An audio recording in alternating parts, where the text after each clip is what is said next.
Hi guys, welcome back to my channel which is head bath. Guys, ಇವತ್ತಿನ ಒಂದು topic ಒಂದು important topic. Actually ಇವೆಲ್ಲ ಒಂದು fixed event ಅಂತ ಹೇಳ್ಬೋದು. ಮಾರ್ಕೆಟಲ್ಲಿ ಇವೆಲ್ಲ ಫಿಕ್ಸ್ಡ್ ಇವೆಂಟು. ಸೊ ಅವಾಗಿವಾಗ ನಡೀತಾನೆ ಇರುತ್ತೆ. ಏನಪ್ಪ ಅದು ಅಂತ ಹೇಳಿದ್ರೆ ಆ್ಯನ್ಯುವಲ್ ಜನರಲ್ ಮೀಟಿಂಗ್, ವಾರ್ಷಿಕ ಮಹಾಸಭೆ ಅಂತೇಳಿ ಕನ್ನಡದಲ್ಲಿ ಕರೀತಾರೆ. ಈ ಸೊಸೈಟಿ ಅವರೆಲ್ಲ ಇರ್ತಾರಲ್ಲ, ಸೊ ಇವರೆಲ್ಲ ಕರಿತಿರ್ತಾರೆ ಇದನ್ನು. ಸೊ ಅದನ್ನೇ ಅಫಿಷಿಯಲಾಗಿ ಇಂಗ್ಲೀಷಲ್ಲಿ ಆ್ಯನ್ಯುವಲ್ ಜನರಲ್ ಮೀಟಿಂಗ್ AGM ಅಂತೇಳಿ ಕರೀತಾರೆ. ಸೊ AGM ಇದೆ. ಯಾವ ಕಂಪ್ನಿದು? ಏನು ಒಂದು ದೊಡ್ಡದಾಗಿರ್ತಕ್ಕಂಥ ಒಂದು ಕಂಪ್ನಿದು. ನಿಫ್ಟಿ 50ಯಲ್ಲಿ 33% ಅಷ್ಟು ವೆಯ್ಟೇಜನ್ನು ಕೊಡ್ತಕ್ಕಂಥ ಒಂದು ಕಂಪನಿ. ಅವರ ಒಂದು ಆ್ಯನ್ಯುವಲ್ ಜನರಲ್ ಮೀಟಿಂಗು ಇದೇ ವೀಕು ನಮಗೆ ನೋಡೋಕ್ಕೆ ಸಿಗುತ್ತೆ. ಸೊ ಯಾವ ಕಂಪನಿದಪ್ಪ ಅದು ಅಂತ ಹೇಳಿದ್ರೆ ರಿಲಯನ್ಸ್ ಇಂಡಸ್ಟ್ರೀಸ್. ನಮ್ಮ ಮುಖೇಶ್ ಅಂಬಾನಿಯವರ ಏನು ಕಂಪ್ನಿ ಇದೆ ರಿಲಯನ್ಸು. ಸೊ ಆ ರಿಲಯನ್ಸ್ನ ಒಂದು AGM ಈ ವೀಕಲ್ಲಿ ಇದೆ, ಅಂದರೆ ಆಗಸ್ಟ್ 29ಕ್ಕೆ ಈ ವೀಕಲ್ಲಿ ಇದೆ. ಸೊ ನೀವು ಸ್ಕ್ರೀನ್ ಮೇಲೆ ನೋಡ್ಬೋದು Reliance AGM 2024 date. Reliance 24th AGM to be held virtually on August 29. So 47ನೇ ಒಂದು AGM ಆ್ಯನ್ಯುವಲ್ ಜನರಲ್ ಮೀಟಿಂಗು ಇದೆಯಂತೆ ಆಗಸ್ಟ್ 29ಕ್ಕೆ. ಓಕೆ, ಇದರಲ್ಲಿ ನಾವು ಏನಪ್ಪ ಎಕ್ಸ್ಪೆಕ್ಟೇಷನ್ ಮಾಡ್ಬೋದು ಅಂತ ಹೇಳಿದ್ರೆ, ಪ್ರತಿಯೊಂದು ಏನು ಆ್ಯನ್ಯುವಲ್ ಜನರಲ್ ಮೀಟಿಂಗ್ ಇರ್ತಾವಲ್ಲ, ಸೊ ಆ ಮೀಟಿಂಗ್ಗಳಲ್ಲಿ ಹೊಸ ಹೊಸ ಯೋಜನೆಗಳು, ಹಾಗೆ ಮುಂದೆ ಏನವರ ಪ್ರಾಜೆಕ್ಟ್ಗಳು ಏನು ಮಾಡಬೇಕು ಅಂದ್ಕೊಂಡಿದ್ದಾರೆ ಅಪ್ಕಮಿಂಗ್ 1 ಇಯರಲ್ಲಿ ಅನ್ನೋದನ್ನು ಆ ಒಂದು ಮೀಟಿಂಗಲ್ಲಿ ಅವರು ಡಿಸ್ಕಸ್ ಮಾಡ್ತಾರೆ.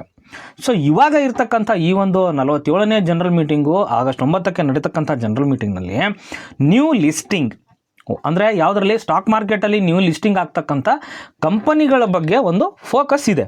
ಸೊ ಅದಕ್ಕೆಲ್ಲದಕ್ಕೂ ತೆರೆ ಎಳೆಯೋದು ಆಗಸ್ಟ್ 29ಕ್ಕೇ. ಸೊ ನೋಡೋಣ ಅವು ಯಾವ ಕಂಪ್ನಿಗಳ ಬಗ್ಗೆ ಅವ್ರು ಮಾತಾಡ್ತಿದ್ದಾರೆ ಅಂತ ಹೇಳ್ಬಿಟ್ಟು. ರಿಲಯನ್ಸ್ ರಿಟೇಲ್. ಸೊ ರಿಲಯನ್ಸ್ ರಿಟೇಲ್ನ ಅವರು ಅಕಸ್ಮಾತ್ ಮಾರ್ಕೆಟಲ್ಲಿ ಲಿಸ್ಟ್ ಮಾಡ್ತಕ್ಕಂಥ ಒಂದು ನ್ಯೂಸನ್ನು ಏನಾದರೂ ಹೇಳ್ಬೋದು. ಹಾಗೆಯೇ ರಿಲಯನ್ಸ್ ಜಿಯೋನೂ ಕೂಡ ಮಾರ್ಕೆಟಲ್ಲಿ ಲಿಸ್ಟ್ ಮಾಡ್ತಕ್ಕಂಥ ಒಂದು ಮಾತನ್ನು ಹೇಳ್ಬೋದು ಅವರು. ಈಗಿನ ಒಂದು ಪರಿಸ್ಥಿತಿನಲ್ಲಿ ನಮಗೆ ರಿಲಯನ್ಸ್ ಅವರ ಯಾವುದೇ ಶೇರು ಇಲ್ಲ ಎಕ್ಸೆಪ್ಟ್ ರಿಲಯನ್ಸು ಏಕಮಾತ್ರ ಶೇರು ನಮಗೆ ಮಾರ್ಕೆಟಲ್ಲಿ ನೋಡೋದಕ್ಕೆ ಸಿಗುತ್ತೆ. ಫಾರ್ ಎಕ್ಸಾಂಪಲ್, ನಾನು ರಿಲಯನ್ಸ್ ರಿಟೇಲ್ ತೊಗೋತೀನಿ, ಅಥವಾ O2C ಬಿಸ್ನೆಸ್ ಏನಿದೆ ಅದು ಏನೋ ಒಂದು ತೊಗೋತೀನಿ. ಅದು ಏನೇ ತೊಗೋಬೇಕಂದ್ರೂ ನೀವು ರಿಲಯನ್ಸಿಗೆ ಹೋಗಬೇಕು. ರಿಲಯನ್ಸ್ ಇಂಡಸ್ಟ್ರೀಸ್ ಏನಿದೆ ಅದೇ ಶೇರ್ನ ತೊಗೋಬೇಕು. ಬೇರೆ ಯಾವುದು ಕೂಡ ಸಪ್ರೇಟಾಗಿ ಲಿಸ್ಟ್ ಆಗಿಲ್ಲ. ಸೊ ಜಿಯೋ ಫಿನಾನ್ಷಿಯಲ್ ಸರ್ವಿಸ್ ಬಿಡಿ, ಅದು ಫಿನಾನ್ಷಿಯಲ್ ಸೆಕ್ಟರ್, ಓಕೆ. ಅದನ್ನು ಬಿಟ್ಟರೆ ಬೇರೆ ಯಾವುದು ಕೂಡ ಶೇರ್ಸು ಇವ್ರದ್ದು ಇಲ್ಲ. ಸೊ ಆ್ಯಕ್ಚುಲಿ ಇದು ಒಂದು ಕಡೆ ಹೇಳೋದಾದರೆ ಇದರ ವ್ಯಾಲ್ಯೂ ಅನ್ಲಾಕನ್ನು ಮಾಡ್ತಿದ್ದಾರೆ ಇವರು. ಸೊ ನೋಡೋಣ ಆಗಸ್ಟ್ 29ಕ್ಕೆ ಏನಾಗುತ್ತೆ ಅಂತ ಹೇಳ್ಬಿಟ್ಟು ಇದು ಎಕ್ಸ್ಪೆಕ್ಟೇಷನ್ ಇಟ್ಕೊಂಡಿರೋದು. ಸೊ ನೋಡೋಣ. ಮತ್ತೊಂದು news Reliance AGM 2024 key expectation, ಏನೇನು ಎಕ್ಸ್ಪೆಕ್ಟೇಷನ್ ಇದೆ ಅಂತ ಹೇಳ್ಬಿಟ್ಟು. ಸೊ ಮುಂಚೆನೇ ಹೇಳಿದೆ ನಾನು, ರಿಲಯನ್ಸ್ ಜಿಯೋ ಮತ್ತು ರಿಲಯನ್ಸ್ ರಿಟೇಲ್ನ ಲಿಸ್ಟಿಂಗ್ ಮಾಡ್ತಕ್ಕಂಥ ಒಂದು ಟೈಮ್ ಲೈನನ್ನು ಇದು ಮಾಡ್ಬೋದು ಅವರು ಅಂತ ಹೇಳ್ಬಿಟ್ಟು. ಹಾಗೆಯೇ ನ್ಯೂ ಎನರ್ಜಿ ಬಿಸ್ ಅಂತ ಇದೆ. ಸೊ ನ್ಯೂ ಎನರ್ಜಿ ಬಗ್ಗೆ 2022ರಲ್ಲಿ, ಸೊ ಈ ಒಂದು ನ್ಯೂಸಲ್ಲಿ ನೋಡ್ಬೋದು ನೀವು. ನೋಡಿ ಇಲ್ಲಿ 2022 ಆ್ಯನ್ಯುವಲ್ ಜನರಲ್ ಮೀಟಿಂಗಲ್ಲಿ ನ್ಯೂ ಎನರ್ಜಿಗೋಸ್ಕರ 75,000 ಕೋಟಿಯನ್ನು ಅವರು ಮೀಸಲಾಗಿ ಇಟ್ಟಿದ್ರು. ಸೊ ನೋಡೋಣ ಅದ್ರ ಬಗ್ಗೆ ಮತ್ತೆ ಏನಾದರೂ ಹೊಸದಾಗಿ ಏನಾದರೂ ಅಪ್ಡೇಟ್ಸ್ ಕೊಡ್ಬೋದು. ಹಾಗೆಯೇ 5G ಮಾನಿಟೈಸೇಷನ್ ಬಗ್ಗೆನೂ ಅವರು ಈ ಒಂದು ಜನರಲ್ ಮೀಟಿಂಗಲ್ಲಿ ಹೇಳ್ಬೋದು. ಸೊ ಅದ್ರ ಬಗ್ಗೆನೂ ಕೂಡ ಫೋಕಸ್ ಇದೆ. ಆಗಸ್ಟ್ 29ಕ್ಕೆ ಅದ್ರ ಬಗ್ಗೆನೂ ಅವರು ಹೇಳ್ಬೋದು. ಸೊ ಆ ರಿಲಯನ್ಸ್ ಇಂಡಸ್ಟ್ರೀಸ್ನ ಒಂದು 5 ವರ್ಷದ ಚಾರ್ಟ್ ಪ್ಯಾಟರ್ನನ್ನು ನೋಡೋದಾದರೆ, 5 ವರ್ಷದ ಒಂದು ರಿಟರ್ನನ್ನು ನೋಡೋದಾದರೆ 144% ರಿಟರ್ನನ್ನು ಕೊಟ್ಟಿದೆ. ನೀವು ಇಲ್ಲಿ ನೋಡ್ಬೋದು, ಬ್ರಾಕೆಟಲ್ಲಿದೆ 144% ರಿಟರ್ನನ್ನು ಕೊಟ್ಟಿರ್ತಕ್ಕಂಥ ಒಂದು ಶೇರ್. ಆ್ಯಕ್ಚುಲಿ ಫಂಡಮೆಂಟಲಿ ಸ್ಟ್ರಾಂಗ್ ಆಗಿರ್ತಕ್ಕಂಥ ಸ್ಟ್ರಾಂಗರ್ ಸೊ 3 ಆಗಿರ್ತಕ್ಕಂಥ ಒಂದು ಶೇರ್ ಇದು. ಸೊ ಅಫ್ಕೋರ್ಸ್ 5 ವರ್ಷದಲ್ಲಿ ಡಬಲ್ ಕೊಡುತ್ತೆ. ಅಫ್ಕೋರ್ಸ್ ಮಾಡಿದೆ ಕೂಡ 144% ಒಂದು ರಿಟರ್ನನ್ನು ಕೊಟ್ಟಿದೆ. ಮಾರ್ಕೆಟ್ ಕ್ಯಾಪಿಟಲೈಸೇಷನನ್ನು ನೋಡೋದಾದರೆ 20,46,794 ಕೋಟಿ ಮಾರ್ಕೆಟ್ ಕ್ಯಾಪಿಟಲೈಸೇಷನನ್ನು ಹೊಂದಿರತಕ್ಕಂಥ ಒಂದು ದೊಡ್ಡ ಕಂಪನಿ. ಹಾಗೆಯೇ ಇವರ ಪಿಯರ್ಸ್ನ ಕಂಪ್ಯಾರಿಸನ್ ಮಾಡೋದಾದರೆ ಇವರು ಟಾಪಲ್ಲಿರ್ತಕ್ಕಂಥ ಒಂದು ಶೇರ್.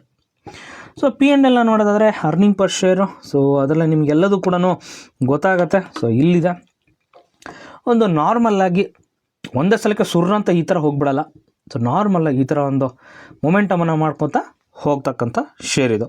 ಸೊ EPS ಅಲ್ಲಿ ನೋಡಿ ನೀವು 89, 98, 102, 101. ಸೊ ಈ ಥರ ಒಂದೇ ಲೆವೆಲಲ್ಲಿ ಹೋಗ್ತಕ್ಕಂಥ ಒಂದು ಕಂಪನಿ.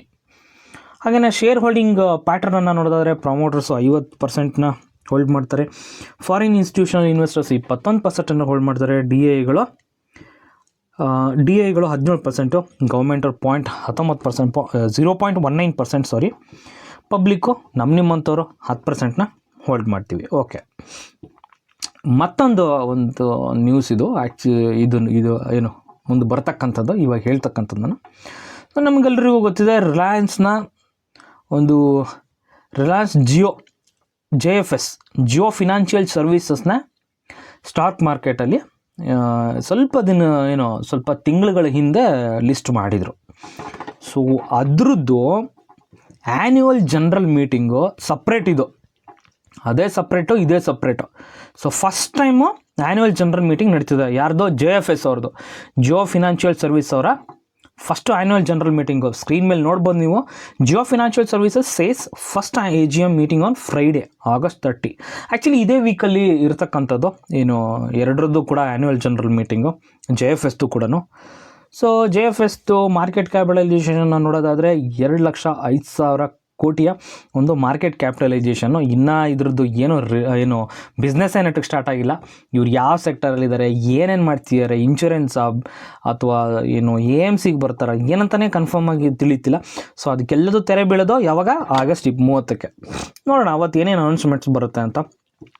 ಸೊ ಇವರ ಕಾಂಪಿಟೇಟರ್ನ ಕಂಪ್ಯಾರಿಸನ್ ಮಾಡೋದಾದರೆ JFS 3ನೇ ಸ್ಥಾನದಲ್ಲಿದೆ.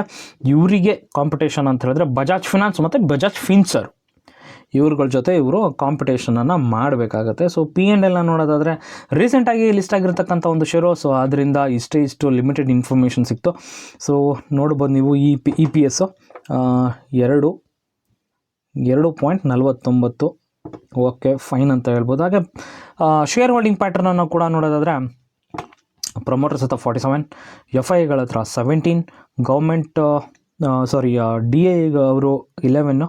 ಸೊ ಪಬ್ಲಿಕ್ಸು 23% ಅಷ್ಟು ಒಂದು ಶೇರ್ಸ್ನ ಹೋಲ್ಡ್ ಮಾಡ್ತಾರೆ. ಸೊ ಕೆಲವು ದಿನಗಳ ಹಿಂದೆ ಒಂದು ನ್ಯೂಸ್ ಬಂತು, ಝೊಮ್ಯಾಟೊ ಮತ್ತು JFS, ಈಗೇನು JFS ಬಗ್ಗೆ ಮಾತಾಡ್ತಿದ್ದೀನಿ. ಸೊ ಇವುಗಳು ನಿಫ್ಟಿ 50ಯ ಒಂದು ಭಾಗ ಆಗ್ಬೋದು. ಆದರೆ F&O ಫ್ಯೂಚರ್ ಆ್ಯಂಡ್ ಆಪ್ಷನ್ಸಲ್ಲಿ ಇವು ಲಿಸ್ಟ್ ಆದರೆ ಮಾತ್ರ ಈ ಝೊಮ್ಯಾಟೊ ಮತ್ತು JFS ನಿಫ್ಟಿ 50ಯ ಒಂದು ಭಾಗ ಆಗ್ಬೋದು. ಅಂದರೆ ನಿಫ್ಟಿ 50ಯಲ್ಲಿ ಒಂದು ವರ್ಷದಲ್ಲಿ 2 ಸಲ ರೀಬ್ಯಾಲೆನ್ಸಿಂಗನ್ನು ಮಾಡ್ತಾರೆ. ಸೊ ಆ ಟೈಮಲ್ಲಿ ಇದು ಬರಬಹುದು. ಏನು ಡಿಸ್ಕ್ಲೇಮರ್ ಅಂದರೆ F&Oದಲ್ಲಿ ಲಿಸ್ಟ್ ಆಗಬೇಕು, ಇಲ್ಲಾಂದರೆ ಬರಲ್ಲ. ಓಕೆ, ಕನ್ಕ್ಲೂಷನ್ನಲ್ಲಿ ಉಪಸಂಹಾರದಲ್ಲಿ ಹೇಳೋದಾದರೆ ರಿಲಯನ್ಸು ಮತ್ತು JFS ಇವರಿಬ್ಬರದ್ದು ಕೂಡ ಒಂದು ಆ್ಯನ್ಯುವಲ್ ಜನರಲ್ ಮೀಟಿಂಗು ಇದೇ ತಿಂಗಳಿದೆ, ಇದೇ ವೀಕಲ್ಲಿದೆ. ಸೊ ನೋಡೋಣ ಯಾವ್ಯಾವ ಹೊಸ ಪ್ರಾಜೆಕ್ಟ್ಗಳು, ಹೊಸ ಯೋಜನೆಗಳು ನ್ಯೂ ಲಿಸ್ಟಿಂಗ್ ಮಾಡ್ತಾರೆ, ಏನು ಮಾಡ್ತಾರೆ ಅಂತ ಹೇಳ್ಬಿಟ್ಟು ನೋಡೋಣ. ಐ ಹೋಪ್ ಗೈಸ್ ವಿಡಿಯೋ ಇಷ್ಟ ಆಯಿತು ಅನ್ಕೋತೀನಿ. ವಿಡಿಯೋ ಇಷ್ಟ ಆದರೆ ಒಂದೇ ಒಂದು ಲೈಕನ್ನು ಕೊಡಿ. ಹಾಗೆಯೇ ನನ್ನ ಚಾನಲ್ನ ಸಬ್ಸ್ಕ್ರೈಬ್ ಮಾಡ್ಕೊಂಡಿಲ್ಲ ಅಂದರೆ ಸಬ್ಸ್ಕ್ರೈಬ್ ಮಾಡ್ಕೊಳ್ಳಿ ಗೈಸ್. Thank you.